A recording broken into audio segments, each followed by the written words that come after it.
Hey, welcome back, and welcome back to Lorie Fangio. We're going to talk about eating fresh, not processed. She's from the Slice of Heaven cooking school, so she knows what she's talking about.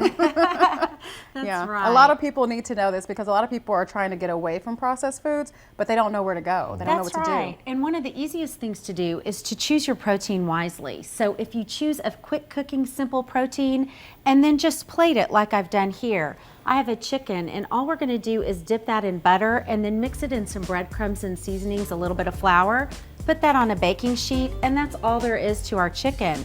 But you'll notice that I plated it on a bed of spinach.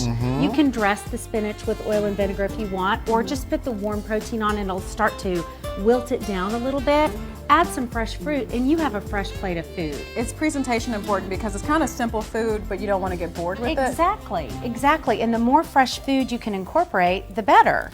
And so the recipe we're going to prepare. Okay, so this is a dish, quinoa and kale. And what I've already done is I've warmed some shallots, or I've caramelized some shallots in some olive oil. I've added quinoa to this. Quinoa is a grain, but it has lots of protein. I'm going to let you stir that if you want to. That's right. Quinoa is actually a seed, and it has a complete set of proteins, all 8 essential amino acids that are important for our body. So it's super, super good food.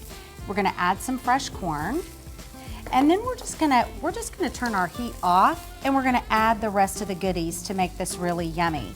And what I like to do is add some dried cherries. We're gonna add some kale.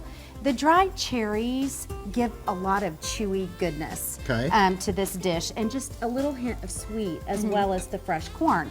So that's nice. If you don't have fresh, you could always use frozen. And I suggest that when you're going shopping, that you stock up on sturdy fruits and vegetables as well as frozen. Right, ones that aren't going to turn bad in a day. That's exactly right. And so having some frozen corn on hand is a good plan. But all we're going to do is heat that through. Right. And that's all there is to our quinoa and kale. Right, and quinoa and kale, unbelievably healthy. Now I'll tell you, kale is something you got to put some flavor on top of the kale to make me like. That's so true, and that's what your pesto does, because your pesto has the basil, the garlic, the cheese, and so anyway, it's really beautiful. And what I'm suggesting that we do is just plate this up and maybe add a few slices of oranges to complete your plate.